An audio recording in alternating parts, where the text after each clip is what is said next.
कार्तिक मास के शुक्ल पक्ष की पूर्णिमा को कार्तिक पूर्णिमा, त्रिपुरारी पूर्णिमा, श्री गुरु नानक जयंती और देव दिवाली के रूप में मनाया जाता है। इस बार पूर्णिमा तिथि का आरंभ 26 नवंबर 2023 रविवार को दोपहर 3:54 से हो जाएगा, जो कि अगले दिन यानी 27 नवंबर 2023 सोमवार को दोपहर 2:46 पर पूर्णिमा तिथि समाप्त हो जाएगी। चंद्रोदय व्यापिनी रात्रि व्यापिनी जो पूर्णिमा होगी वो 26 नवंबर 2023 रविवार को रहेगी। यानी व्रत की पूर्णिमा 26 नवंबर को है तथा देव दिवाली भी 26 नवंबर को ही मनाई जाएगी तथा स्नान दान एवं सत्यनारायण कथा की जो पूर्णिमा होगी, जो सूर्योदय व्यापिनी पूर्णिमा होगी, वो 27 नवंबर 2023 सोमवार को रहेगी। भक्तजनों, माताओं, बहनों, सादर जय श्री कृष्ण। हमारे YouTube चैनल में आप सभी का बहुत बहुत स्वागत है। सबसे पहले आपको और आपके पूरे परिवार को कार्तिक पूर्णिमा, त्रिपुरारी पूर्णिमा, श्री गुरु नानक जयंती तथा देव दीपावली की बहुत बहुत शुभकामनाएं और बधाइयां। भगवान श्री लक्ष्मी नारायण का भरपूर आशीर्वाद आप सभी के जीवन पर सदैव बना रहे। आप सभी सुखी रहें, स्वस्थ रहें, व्यस्त रहें और मस्त रहें।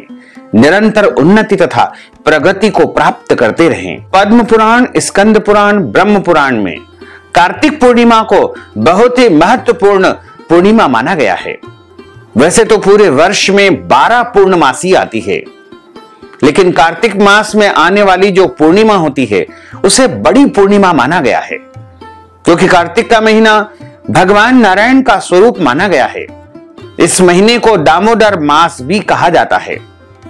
कार्तिक पूर्णिमा के दिन श्री हरि विष्णु मत्स्य अवतार में जल में निवास करते हैं।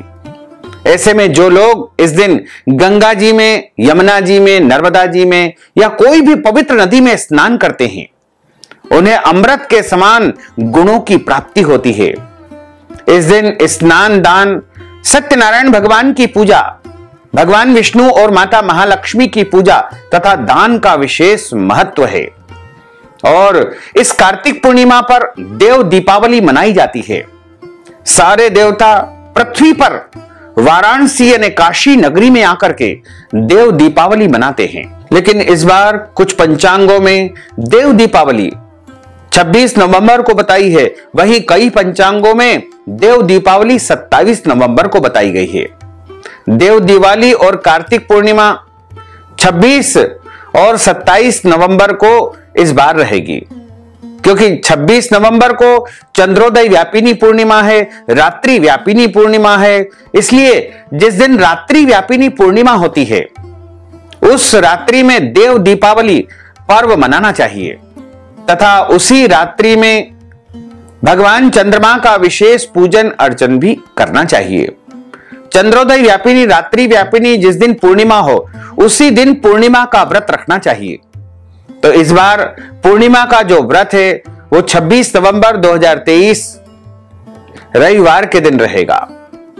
इसी दिन देव दीपावली मनाई जाएगी और अगले दिन यानी 27 नवंबर 2023 को सूर्योदय व्यापिनी पूर्णिमा है। उदया तिथि के अनुसार कार्तिक पूर्णिमा 27 नवंबर को मनाई जाएगी। इस दिन भगवान सत्यनारायण की पूजा कथा की जाएगी। कार्तिक का गंगा स्नान भी इसी दिन संपन्न होगा और देव दीपावली कार्तिक पूर्णिमा से एक दिन पहले यानी 26 नवंबर 2023 रविवार को ही मनाई जाएगी, क्योंकि जब पूर्णिमा तिथि प्रदोष काल में विद्यमान होती है उसी दिन देव दीपावली मनाई जाती है। सनातन धर्म के अनुसार इस दिन समस्त देवतागण देवलोक से, स्वर्ग लोक से, वैकुंठ लोक से पृथ्वी लोक पर आते हैं और भक्त उनके निमित्त शाम के समय गंगा जी के तट पर दीपदान करते हैं। इस रात को लक्ष्मी जी की पूजा भी करना चाहिए और चंद्रमा को अर्घ प्रदान करना चाहिए। कार्तिक पूर्णिमा का जो शुभ मुहूर्त रहेगा वो पूर्णिमा स्नान का जो शुभ मुहूर्त रहेगा वो 27 नवंबर 2023 को ब्रह्म मुहूर्त का जो श्रेष्ठ समय रहेगा वो सुबह 4 बजे से लेकर के सुबह 5:58 तक का समय रहेगा तथा भगवान सत्यनारायण की कथा एवं पूजा का जो समय है तो 27 नवंबर को सुबह 9:30 से लेकर के 10:50 तक का समय रहेगा। वैसे तो सूर्योदय व्यापिनी पूर्णिमा है, इसलिए पूरे दिन आप कथा एवं पूजा संपन्न कर सकते हैं। और प्रदोष काल में दीपदान करने का विशेष महत्व है। यदि आपने कार्तिक मास में दीपदान किया है तो आपको देव दीपावली और कार्तिक पूर्णिमा की शाम को दीपदान अवश्य करना चाहिए। इस बार जो देव दीपावली पर प्रदोष काल में दीपदान का जो शुभ मुहूर्त रहेगा वो 26 नवंबर 2023 रविवार की शाम को 5:24 से लेकर के शाम को 7:50 तक का समय दीपदान के लिए सर्वोत्तम रहेगा। पूर्णिमा की रात में चंद्रमा का पूजन करने का विशेष विधान है। चंद्रमा की पूजा करने का जो समय रहेगा वो 26 नवंबर की शाम को 4:50 से लेकर के देर रात तक आप चंद्रमा का पूजन अर्चन कर सकते हैं। क्योंकि इस रात्रि में देव दीपावली मनाई जाएगी तो 26 नवंबर को यदि आप माता महालक्ष्मी जी का पूजन अर्चन करना चाहते हैं तो 26 नवंबर की रात को 11:41 से लेकर के मध्यरात्रि 12:35 तक आपको लक्ष्मी जी की पूजा देव दीपावली पर करना चाहिए। यानी 26 और 27 की मध्य रात्रि में देव दिवाली मनाई जाएगी और इसी रात्रि में लक्ष्मी जी का पूजन भी संपन्न करना चाहिए। देवता लोगों की जो दिवाली होती है वो कार्तिक पूर्णिमा होती है। साधारण मनुष्यों की जो दिवाली होती है वो कार्तिक कृष्ण पक्ष की अमावस्या होती है। क्योंकि सारे देवता लोग पृथ्वी पर आकर के वाराणसी में काशी नगरी में देव दिवाली मनाते हैं, इसलिए उनके स्वागत में हम दीप प्रज्वलित करें तथा माता महालक्ष्मी का भी रात्रि काल में पूजन अर्चन करेंगे तो हमारे घर में अखंड लक्ष्मी की प्राप्ति होगी, स्थिर लक्ष्मी की प्राप्ति होगी। दशों दिशाओं से माता महालक्ष्मी जी का आगमन हमारे घर में होगा। कार्तिक पूर्णिमा पर गंगा नदी में स्नान करने से 1000 बार गंगा स्नान करने का पुण्य प्राप्त होता है। व्यक्ति के जन्मों जन्मों के पाप नष्ट हो जाते हैं, उसे आरोग्य की प्राप्ति होती है। इस दिन गंगा किनारे अन्न, धन, वस्त्र, गर्म कपड़े दान करने से माता महालक्ष्मी प्रसन्न होती है। और 26 तारीख को देव दिवाली मनाई जाती है। देव दीपावली अधर्म पर धर्म की जीत का प्रतीक है। हमारे धर्म ग्रंथों और पुराणों में लिखा हुआ है कि कार्तिक पूर्णिमा तिथि पर भगवान शिव ने त्रिपुरासुर नामक राक्षस का वध किया था। उसके वध से प्रसन्न होकर के सभी देवताओं और देवियों ने काशी नगरी पहुंच करके वहां सबसे पहले गंगा स्नान करके दीपदान किया और बाबा विश्वनाथ की उपासना तथा आराधना की। तारकासुर नामक राक्षस था, उसके 3 पुत्र थे, तारकाक्ष, कमलाक्ष और विद्युन्माली। भगवान शिव के बड़े पुत्र कार्तिकेय ने तारकासुर का वध किया। अपने पिता की हत्या की खबर को सुनकर के तीनों पुत्र बहुत दुखी हुए। तीनों ने मिलकर के ब्रह्मा जी से वरदान मांगने के लिए घोर तपस्या की। ब्रह्मा जी तीनों की तपस्या से प्रसन्न हुए और बोले कि मांगो, क्या वरदान मांगना चाहते हो। तीनों ने ब्रह्मा जी से अमरता का वरदान मांगा, लेकिन ब्रह्मा जी ने उन्हें इसके अलावा कोई दूसरा वरदान मांगने को कहा।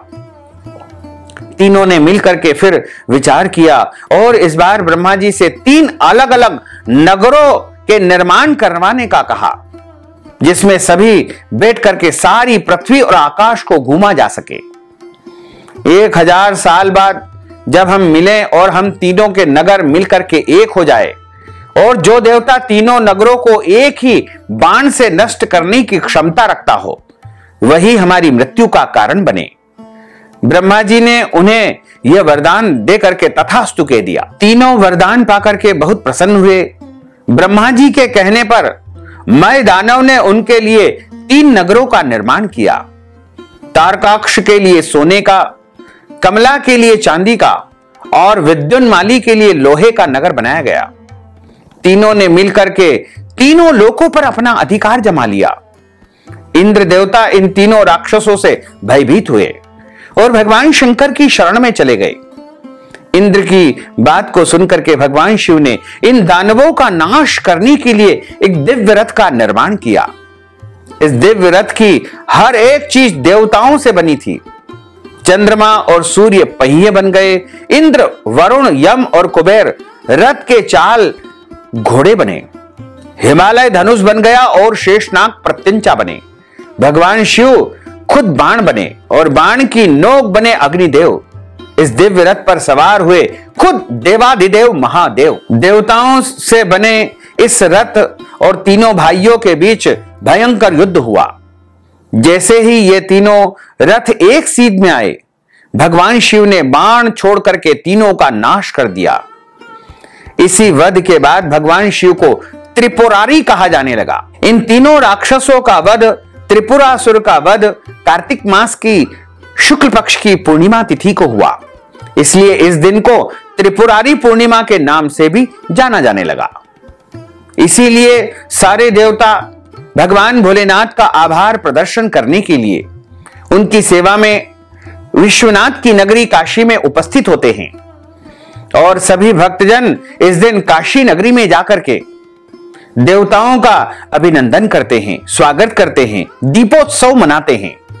इसलिए काशी नगरी में देव दीपावली का महापर्व बड़े ही धूमधाम से मनाया जाता है। इस दिन काशी नगरी में भारत ही नहीं वरन विदेशों से भी कई भक्त जन आकर के देव दीपावली मनाते हैं। बोलिए काशी विश्वनाथ भगवान की जय, भोलेश्वर भगवान की जय।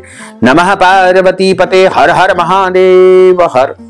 भक्तजनों, माताओं, बहनों, यदि आप कार्तिक पूर्णिमा, त्रिपुरारी पूर्णिमा के निमित्त या कार्तिक मास के निमित्त दान दक्षिणा प्रदान करना चाहते हैं, ब्राह्मण भोजन करवाना चाहते हैं, अन्नदान, गोदान, वस्त्र दान या कोई भी दान पुण्य यदि आप करना चाहते हैं, तो आप हमारे गूगल पे, फोन पे, पेटीएम नंबर के माध्यम से नगद राशि पहुंचा करके कार्तिक पूर्णिमा, त्रिपुरारी पूर्णिमा का संपूर्ण पुण्य लाभ प्राप्त कर सकते हैं।